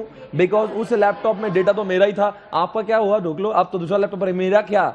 और a for what? Come on guys, application. अब दोस्तों आपको क्या लगता है? You are using your laptop for me and I think you are using your laptop only for what 6 to 7 hours in my organisation. पूरे 18 घंटे तो आप मजे ले रहे हो लैपटॉप के, तो बताओ सिक्योरिटी कौन करना चाहिए? मुझे लगता है आप, और आपको लगता है मैं। आप धोबी का कुत्ता। neither you secure your laptop nor I secure, because I feel you should secure, you feel I should secure. Nobody secures. It is an what? Application risk. बोलेंगे इंडिया इंडिया। याद रखना इंडिया में आजकल बहुत थ्रेट बढ़ रहा है। कश्मीर से लेके कन्याकुमारी आप सभी जानते हो बहुत थ्रेटफुल हो रहा है। आप सभी जान रहे हो हाल ही में 2 केस इंडिया में थ्रेट है या नहीं है? क्या इंडिया सिक्योर है या इनसिक्योर हो रहा है? इसीलिए दोस्तों जब भी थ्रेट दुनिया में आएगा तो नाम आता है इंडिया का। दोस्तों नहीं समझे? कोई बात नहीं, एग्जाम के बाद में जरूर समझ लेना। एडवांटेज पढ़ेंगे दोस्तों। बताओ एडवांटेज क्या है इसका? Happy employees can increase efficiency and reduce cost by adopting new technology. Happy employee ऐसा करना बस, can increase efficiency, can reduce cost by adopting. एक ऊपर एक नीचे एक ऐसे बोलो, happy employee can decrease by adopting. Come on everybody, एक बार। happy employees can increase efficiency, can reduce by adopting. बताएंगे happy मतलब सी, if you are using your own device obviously you will be happy. happy employee can reduce cost, तो आपके efforts भी कम हो जाएंगे, हमारी cost भी कम हो जाएंगी, और इंक्रीज एफिशिएंसी। अब बताओ एफिशिएंसी कैसे बढ़ जाएगी आपकी? Because you are using your own device. And technology के बारे में कुछ। अब देखो आपने अपना लैपटॉप लाया ना, तो जब भी नया वर्जन आएगा तो आप झक मार के नया अच्छा करोगे नहीं, बिकॉज अगर आपका लैपटॉप तो आपको खुजली ज्यादा होगी। Suppose you are using my laptop, मैं आपको 10 बार बोलूंगा भाई अच्छा कर, ठीक कर, आपको कोई tension, because it is not yours. But since you are using your laptop तो obviously you will be more concern, so you will be adopting more technology. हो गया साली। ओ माय गॉड, दुनिया में वेब 1, वेब 2, वेब 3 होता है दोस्तों। Web 1 वो होता है जो swapnilpatni.com या ICI.org जहां पे सिर्फ इंफॉर्मेशन जाती है। जैसे ICI में आपको लगा कि आपको बहुत गाली देना है, can you do that? No. आपकी इच्छा है आपको कुछ बोलना है, पेपर बहुत वाहियात तक, कौन से पागल ने पेपर सेट किया था? आपको क्या बोल सकते हो क्या आप? नहीं। पर सोचो फेसबुक पे, यूट्यूब पे जितनी भड़ास निकालना निकाल सकते क्या? नहीं। तेरी तो ऐसी वैसी पूरा बोल सकते हैं, आपकी जो मन मर्जी ना, फेसबुक पे, यूट्यूब पे, nobody can stop you, right? It is नहीं, इट इज वेब 2। तो वेब 1 आपको समझा? वेब 1 में सिर्फ वो बोलेंगे, आप कुछ नहीं कर सकते। पर सोचो ICI जिस दिन फेसबुक पे आ जाएगा, बजा दिया। ICI के प्रेसिडेंट ने बोलना चाहिए आपको हमसे बात करना है तो आप फेसबुक पे आके बात करो। पर ICI को पता है बच्चों के जबान को लगा नहीं, कौन कब विकेट लेगा पता नहीं। भाई और बहनों, बच्चों की जितनी भड़ास, जितनी अटेम्प्ट लगेंगे उतनी भड़ास निकलेगी। तो वेब 2 अभी तक ICI ने वेब 2 का इस्तेमाल नहीं किया और कभी करेंगे भी नहीं, बिकॉज आप सभी जानते हो लोग वहां पे बजा सकते हैं। वेब 2 में क्या दोनों साइड से होता है, आईसीआई बोलेगी आप बजाओगे, आईसीआई बोलेगी आप बजाओगे। अभी क्या हो रहा है, आईसीआई बजा रही है, आपको बोलना है आपके दिल के अरमा दिल में ही है, बिकॉज आईसीआई वेब 1 यूज कर रही है। वेब 1 मतलब वन साइडेड, वेब 2 मतलब दोनों साइड से। अब वेब 3 क्या होता है, 3 साइड से। आप बोले तीसरा क्या होता है? अभी ये सवाल, ये तीसरा जो ना आपको आज कल का यूट्यूब पे दिखता है, सजेस्टेड आता है। देखो web 3 is very advance. Web 3 में क्या करता है, whenever you interact with YouTube, जैसे YouTube is what web 3 as well, Amazon is web 3। अरे आजकल आता ना सजेस्टेड सिमिलर प्रोडक्ट्स, कितना एडवांस हो गए आजकल। आप लोग सर्च कुछ अलग करते हो। आपने सपोज देखो आज ही मैंने क्या किया, एक I was just searching, you know, I was searching admission for pre schools. अब मैं प्री स्कूल के लिए एडमिशन के लिए सिलेक्ट कर रहा हूं, तो मैंने अब उसको मैंने सिर्फ बोला कि मैंने ये बोला है कि मेरे पास घर में बच्चा है, नहीं बोला। मैंने सिर्फ इतना बोला कि मेरे क्या करना है, मुझे प्री स्कूल। अभी मतलब उसको ये समझ ले, अच्छा इनके घर में बच्चा है। तो अगली बार मैं फेसबुक खोल रहा हूं तो मुझे एडवर्टीजमेंट क्या आ रही है, बच्चों के टॉयज, बच्चों के डॉक्टर्स, बच्चों के क्लोथ्स। firstcry.com मुझे आज तक ऐड नहीं किया, फर्स्ट क्राई ने मुझे ऐड किया। क्यों? उसको समझा इनके घर में बच्चा है। Web 3 is very advance. Web 3 मतलब जो आप जितना भी जो करते हो ना, it analyse what you doing on internet and it gives you suggestions according. Web 3 is very advance. आजकल वही तो चल रहा है। वेब 3 आप कभी फेसबुक पे जो आपको ऐसा कुछ नहीं दिखाता, वही दिखाता जो आपके इंटरेस्ट का होता है। कभी आप ऑब्जर्व करिए, वो वेब 3 होता है। तो इसलिए फेसबुक और यूट्यूब ये सारी चीजें वेब 2 तो थे ही। आपको देखो ना सजेस्टेड फ्रेंड्स कौन से आते हैं। आपको एक इंसिडेंट बताता, एक बंदे का नंबर मैंने अपने मोबाइल में स्टोर किया। मोबाइल है, अब मोबाइल के फोन लॉक में गया ना, तो मेरा जीमेल से वो फोन लॉक लिंक्ड है। तो मुझे फेसबुक ने उसका फ्रेंड रिक्वेस्ट भेजा। फेसबुक बोल रहा है तुझे इससे फ्रेंडशिप करना है क्या? मैंने कहा इसको, बिकॉज मैंने उसका फोन नंबर स्टोर किया था, तो फेसबुक ने डेटा चुरा लिया। फिर बोला चलो क्या टेक्नोलॉजी है, लुक एट इट। मतलब the world is so ahead. मतलब हम अपने घर में जो कर रहे हैं, पूरे इंडिया को मालूम हो गया कि अच्छा ये इसने कुछ तो किया है। वेब 3 इज फार अहेड है। मतलब आजकल आप देखते हो, आप आई थिंक सभी लोगों ने कभी ना कभी ऐसा महसूस किया इसको, ये वही टाइप की एड दिखा रहा है। तो इसलिए वेब 3 को पूछने के एग्जामिनेशन में चांसेस ज्यादा है।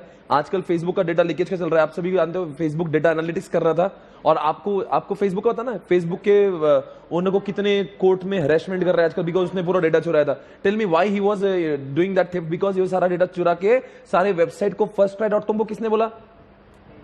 गूगल और फेसबुक ने बोला। समझ में आया मैं क्या बोल रहा हूं?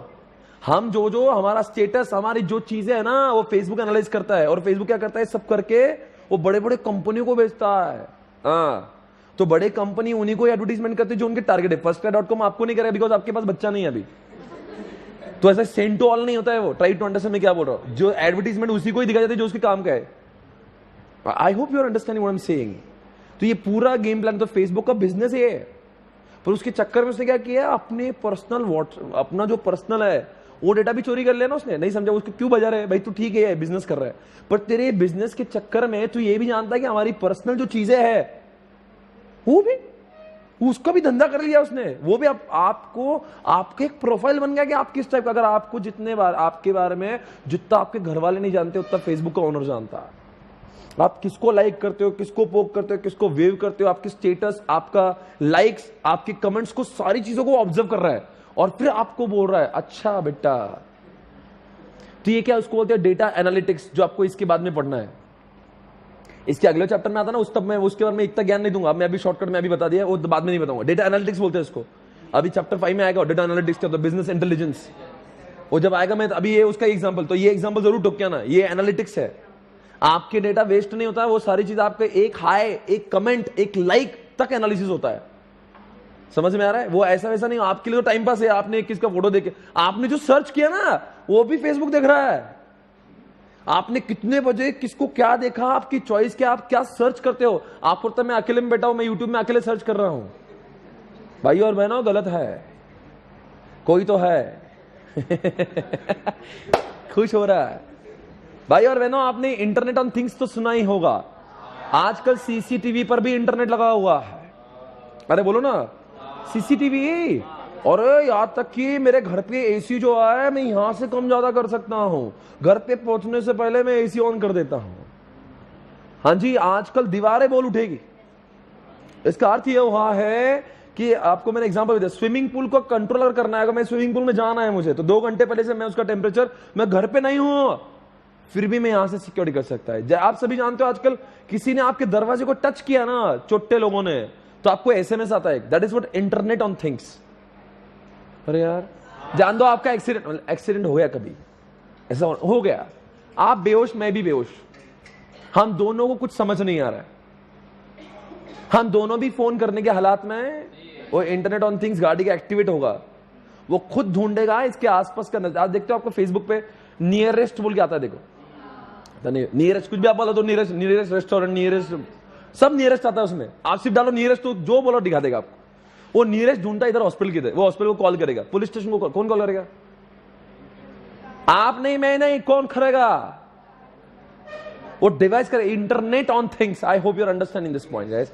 ओके, अगला सवाल ये रहा आपके सामने दोस्तों, आर्टिफिशियल इंटेलिजेंस। आपने सोफिया के बारे में जाना था, आपने सोफिया नाम की लड़की को देखा, मतलब वैसे वो रोबोट है पर उसने लड़की का रूप धारण किया हुआ है और वो बन चुकी है अब एक दुबई की, सऊदी अरेबिया की सिटीजन बन चुकी है। उनके देश ने उनको एक नागरिक का सम्मान दिया, वो वोट भी कर सकती है। वो ऐसे सवालों का जवाब देती है जो आप और मैं देते हैं, जैसे कि वो देखो आज तक हमने उन चीजों को देखा जो लिखा था, इसलिए इतना ही फर्क होता है आर्टिफिशियल इंटेलिजेंस में और मशीन लर्निंग, दोनों का फर्क समझ लीजिए। आर्टिफिशियल इंटेलिजेंस में वही होता है जो प्री रिकॉर्डेड होता है, मशीन लर्निंग में वो खुद से भी बोलता है।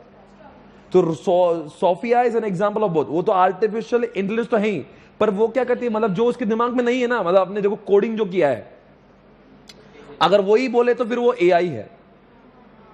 पर सारा कुछ कुछ सवाल उसको इंटरव्यू में ऐसे पूछ रहे हैं जिसके बारे में उसको नॉलेज भी नहीं है, still she is able to answer all this questions. It means what, she is having what, that capability to understand things on her own. उसको बोलते हैं machine learning. Try to understand. पहले मैं आपको यह बता, देखो whenever computer behaves like what human being, computer can walk, computer can talk, computer can see, computer can imagine, उसको बोलते हैं क्या? जैसे अब मेरे मोबाइल में सीरी है, तो सीरी को मैं बोलूंगा सीरी बता यहाँ पे नियरेस्ट बैंक कौन सी है, तो मुझे बताएगा। जैसे कि मेरा पर्सनल असिस्टेंट है, नियरेस्ट पेट्रोल पंप कौन सा, बताएगा वो। अरे थिएटर बताइए, ये मूवी कहां चल रही है, वो बताएगा मुझे। That is what come on as artificial. तो आजकल दोस्तों आपने गेम ऑफ चेस भी देखा होगा। What is that game of chess? मैं खेलता हूं, अपने दिमाग से खेलता हूं, पर जब कंप्यूटर खेलता तो नाम हो जाता है आर्टिफिशियल इंटेलिजेंस। मुझसे भी बेहतर खेल लेता है वो, इसका मतलब ही क्या हुआ, आर्टिफिशियल ही वो इंटेलिजेंट है। आपके पास कौन सा, आर्टिफिशियल या नेचुरल? एक बात चेक करिए, आपके पास कौन सा है बेटा, नेचुरल के आर्टिफिशियल? नहीं, सोच में थे इसलिए पूछा। See everyone has got God gifted brain, हमारे पास पैदाइशी है, that is what natural. But जब इंसानों जैसा ब्रेन का निर्माण किया, उसका नाम हो गया, तो एग्जाम्पल रोबोट्स हो गए, एग्जाम्पल गेम ऑफ चेस हो गया, एग्जाम्पल सीरी हो गया, सारी चीजें हैं। तो ये आर्टिफिशियल इंटेलिजेंस ठीक है, आप सभी जानते हो। ऑटोनोमस, आजकल वो गूगल कार भी आपको दिखाया था मैंने क्लास में, ये सारी चीज तो हमने कितना डिटेल में पढ़ी थी। गूगल कार आजकल कार खुद को, कार के अंदर ड्राइवर ने अपने आप चल रही है, अपने खुद पे खुद चल रहा है। सोचो हाईवे पे। Number 2, medical diagnosis. आपके जैसे जो, अगर आप किसी भी पैथोलॉजी में आजकल जाते हो, आपका ब्लड आपने दिया, उस ब्लड सैंपल को चेक करने वाला डॉक्टर नहीं होता, वो मशीन चेक करता है आपके बॉडी में क्या सिम्टम्स है। नंबर 3 बात, मैथमेटिकल, ठीक है, ऑनलाइन असिस्टेंस मतलब ही जो अपना सीरी है। तो आई think you understood this. Machine learning के बारे में कुछ बताना चाहूंगा। सी मशीन लर्निंग में आपको एग्जांपल मैंने क्लास में दिया था, वो स्टॉप का था, स्टॉप। अब कैसा उसको बोलाना कि हे गूगल कार, स्टॉप को देख के स्टॉप करना। अब साला क्या होता, वो था स्विट्जरलैंड, और वहां पे स्टॉप के जो बोर्ड था उसके ऊपर आधा बर्फ गिरा था। अब एसटी के ऊपर बर्फ है और ओपी खुला है। अब उसको क्या दिख रहा है, ओपी। किसको? पर कार को क्या बोला था, स्टॉप दिखने के बाद में रुकना। अब उसको क्या दिखा, स्टॉप नहीं दिखा, उसको ओपी दिखा, ओप। अब ओप पे रुक गया है, इसका मतलब वो उसके अंदर मशीन लर्निंग है, वो खुद ब खुद समझा कि ये स्टॉप था और इसके ऊपर बर्फ गिरी थी, इसलिए वो ओपी दिख रहा। ये तो मशीन लर्निंग हुआ। और दिमाग में क्या घुसेड़ा था उसके, और अब वो कर रहा है जो दिमाग में नहीं घुसाया है।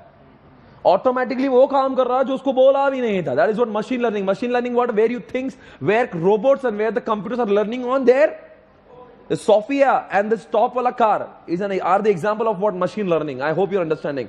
Alright guys, come on यार। See, machine learning is more advanced than the artificial intelligence. ऐसा नहीं कि machine learning में AI बहुत advanced level पे जाता है, उसमें वो भी करता है जो which is not encoded, which is not उसमें लिखा हुआ, ठीक है ना, programmed नहीं होता। Yeah. Come on, guys. What is this? Oh my God! Last two concepts this chapter will be over, guys. Everybody, green computing. What is a green? ए दोस्तों, हरा कंप्यूटर नहीं है दोस्तों. ग्रीन कंप्यूटिंग मतलब ये होता है, आजकल जमाना चल रहा है इको. मोदी जी के जमाने में आप रह रहे हो दोस्तों. हमें पर्यावरण की बड़ी फिक्र हो रही है दोस्तों. आपको लगता नहीं कि by using all such devices like आप you are using computers, you are using mobile phones, you are using hard disk, you are using motherboard, and you are what when we use laptop and all such devices, we are using huge volume of natural resources. एक laptop जब बनता है 1.8 ton natural resources का consumption होता है. न जाने कितना पर्यावरण को धोखा देकर हम इन सारे डिवाइसेस का इस्तेमाल करें. अपने खुशी के लिए हमने आने वाले जनरेशन का गला घोटा है. आप नहीं जानते, आपको अनुमान भी नहीं है कि आपके होने वाले बच्चों को लैपटॉप मिलेगा है नहीं. सर क्यों? बिकॉज आप ही जिस शिद्दत से लैपटॉप का इस्तेमाल कर रहे हो, मुझे लगता नहीं आने वाले 20 साल बाद इतना नेचुरल रिसोर्स अवेलेबल होगा इस दुनिया में कि वो लैपटॉप भी बन पाएंगे और आईपैड भी और आईपॉड भी बन पाएंगे. Because we are using. और वो क्या बोल रहा है, क्या सर इसका ये मतलब है, कि आप लैपटॉप यूज करना छोड़ दे? नहीं, आप मेरी बात को एक्सट्रीमली ले रहे हो. Do not stop using computers, use but up to certain extent. हम ग्रीन कंप्यूटर कहते हैं उतना ही यूज करो जिस शिद्दत से यूज करना है, ऐसा यूज करो कि ज्यादा नुकसान नहीं भी. इसी your usage of computer is very harmful to the environment. Understand, एक समय आएगा हमारे बच्चों के लिए, आने वाले जनरेशन के लिए कंप्यूटर देखने को मिलेगा नहीं. मतलब ये बहुत ही अंदर बहुत गहराई है सोच में. सर भाड़ में जाए दुनिया. साला मेरा कल निकला क्या, बच्चे शादी नहीं हुए, बच्चे किसको क्या मतलब है? Are you going to think like this? No. इसलिए बोलते हैं कि ये बहुत अंदर तक. उनका तो ये बोल रहा है, जब आप रात में लैपटॉप चार्जिंग करते हो या मोबाइल, जैसे चार्जिंग हुई आपने अलार्म लगाना चाहिए 2 घंटे बाद का, वो चार्जिंग को प्लग में से निकाल दो. क्यों? बिकॉज आपका बिजली खर्च हो रहा है. तो आज रात से वो काम करिए. क्या काम करोगे? कितने घंटों में आपका लैपटॉप चार्ज होता है, मोबाइल चार्ज 3 घंटे, तो 3 घंटे का अलार्म लगा दो, वो निकाल दो. सीआरटी का इस्तेमाल नहीं करना, एलसीडी का इस्तेमाल करना, पेपर का यूसेज दोनों साइड से करना. अरे बड़े विचार अलग है. ग्रीन कंप्यूटिंग मतलब अंडरस्टैंड करो मैं क्या बोल रहा हूं. यूज करो, अरे बोलो ना, एक यूज करो. Optimum utilisation of computers. समझ गए? अगला सवाल. ओ हो baby, what is this? Oh my god, mobile computing. Everybody, चलते फिरते आजकल मैं वैसा काम करने लगा हूं जैसे कि मुझे लगता है मैं ऑफिस में ही बैठा हूं. दोस्तों, nowadays I don't have to go to the office to work because everything is available on this phone itself. मैं इसी फोन के अंदर वो सब कुछ करता हूं जो एक जमाने में ऑफिस में किया करता था. Now I can use my email ID, now I can use everything. I can access my MIS, I can access my CCTV camera, I can do everything from my this mobile. So I don't. पहले जमाने में I was supposed to visit my office every day to access everything because हर कुछ चीजें office के computer पे ही थी. आजकल तो मैं चलते फिरते वो काम कर लेता हूं जो पहले जमाने में ऑफिस में क्या करता था. भाई और बहनों, इसको इंग्लिश में बोलेंगे whenever you work on the move, work on the move. पर दोस्तों, दुनिया की हर चीज देखो. ये पेन ड्राइव ले चिंटू, ले पेन ड्राइव ले, चल वापस दे. ये चीजें मोबाइल जरूर है, but it is not mobile computing because it can not work like computer. This is also mobile. ले कैश ले Chintu, this is mobile, this is mobile, this is mobile, but this is not a computing because it can not work like computer. Because see, but my laptop, my mobile phone is movable, it works like. ये ले जा रहे हैं. ठीक है. See, my mobile phone is a movable and it is called as mobile computing, but this is not called as mobile computing because it cannot work like computer, but this can work like computer. So everything which moves but work like computer can only be called as what? Mobile computing. तो आप बताओ, क्या मैं यहाँ से fund transfer कर सकता हूँ? क्या मैं यहाँ से पेटीएम, यहाँ से जीमेल कर सकता हूँ? क्या मैं यहाँ से शेयर्स खरीद सकता हूँ? हाँ जी. तो मैं पहले वो सारा काम कंप्यूटर से कर रहा था, मैं यहाँ से करता हूँ. मतलब 3 कंपोनेंट्स कौन से? एक तो हार्डवेयर लगेगा इसको. अरे हार्डवेयर तो है ना, पर ये सब काम करने के लिए मुझे क्या चाहिए? एक एप्लीकेशन चाहिए. और बाय इंप्लीमेंटिंग और installation of this software is not enough. आपके मोबाइल में नेटवर्क भी अच्छा होना आवश्यक है. तो बताएंगे, can you please tell me 3 components required for this and the hardware and the software and the network guys. That's all over. And oh my god, the components is over. Now it's limitation. Everybody are you there? Guys बताओ बच्चों, क्या लिखा है? Limitation number 1 क्या लिखा है? Insufficient bandwidth. मतलब क्या है, आजकल वहां में इंटरनेट बड़ा कमजोर है. Number 2 is what? सिक्योरिटी. देखो बच्चों, मोबाइल को हैक करना is comparatively easier than what the hacking laptops. And number 3 is power consumption. बिजली का प्रॉब्लम। देखो मोबाइल की बैटरी बड़ी लो हो जाती है। देखो नोकिया जमाने में 3315 एक बार चार्ज किया हफ्ते भर तक मजे लेते रहो, पर दोस्तों यहां पे सवेरे से शाम नहीं निकलती। नंबर 4 ट्रांसमिशन इंटरफेरेंस, मतलब क्या रे, कभी आपने सुना है ये ट्रांसमिशन इंटरफेरेंस? कभी कभी ये टनल में या लिफ्ट में अंडरग्राउंड पे कवरेज आता है कि नहीं आता है? That's why it is a problem and potential health authority. दोस्तों यहां पर ब्रेन हैमरेज और कैंसर भी हो सकता है। ज्यादा मोबाइल का उपयोग ना करें और अपने सीने के साथ में उसको ना रखें, बिकॉज आप बहुत बड़ी मुसीबत में आ सकते हो। Number last, human interface with the device, मतलब आजकल के मोबाइल के और जो कीपैड होते हैं इट्स वेरी स्मॉल। बड़े बड़े लोगों को दिखता ही नहीं कि आखिर लिखा क्या है, बिकॉज उनकी उंगली होती है बड़ी और डिवाइस बहुत छोटा। इसीलिए बोलते हैं कि ह्यूमन इंटरफेस में बड़ी प्रॉब्लम, बिकॉज लैपटॉप में कैसे यू गेट इनफ स्पेस है ऐसे करने को, पर ये mobile is very small keypad, तो बोलते that is a problem. So I hope you understand the limitation as well. So आप सभी का एक काम जरूर है, मेरे देखो ये चैप्टर हमने पूरा खत्म कर लिया है, अब आई am moving on the next chapter. But guys रुको, मुझे अगले चैप्टर पे जाने दो। एक चैप्टर आप होमवर्क करो, क्योंकि मुझे 3 घंटे में 3 चैप्टर्स खत्म करना है, क्योंकि आपकी एग्जामिनेशन परसों है। भाई और बहनों इधर मेरे पास देखो, अभी देखो मेरी आंखों में देखो, मैंने आपको ये पूरा चैप्टर पढ़ा है, राइट?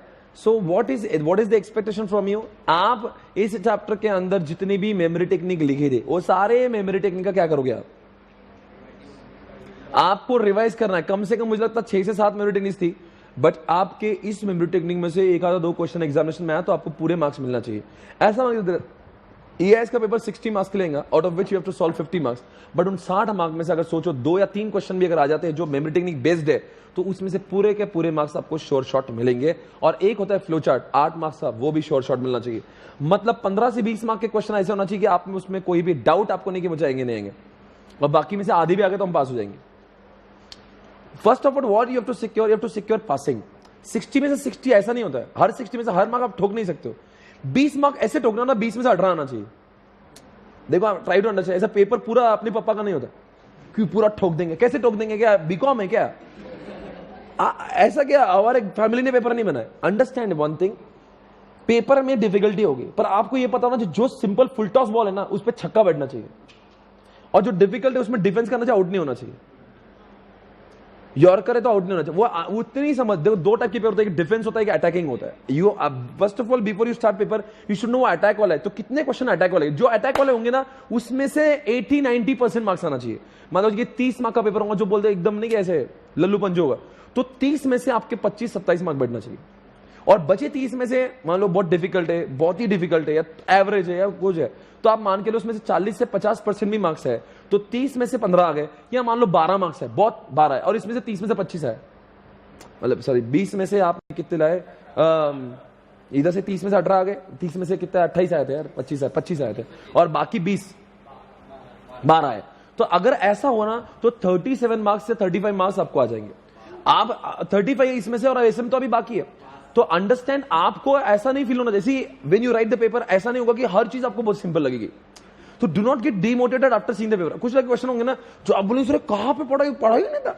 अरे तो ठीक है ना यार, 2 मार्क्स 2 क्वेश्चन ऐसे आने ही वाले जो आपको लगे मालूम ही नहीं कुछ, और बिल्कुल आपका दिमाग की फ्यूज उड़ गया, आपको लगता है ये स्कोप के बाहर है मेरे, ये मैंने कल ही ऑप्शन में छोड़ा था।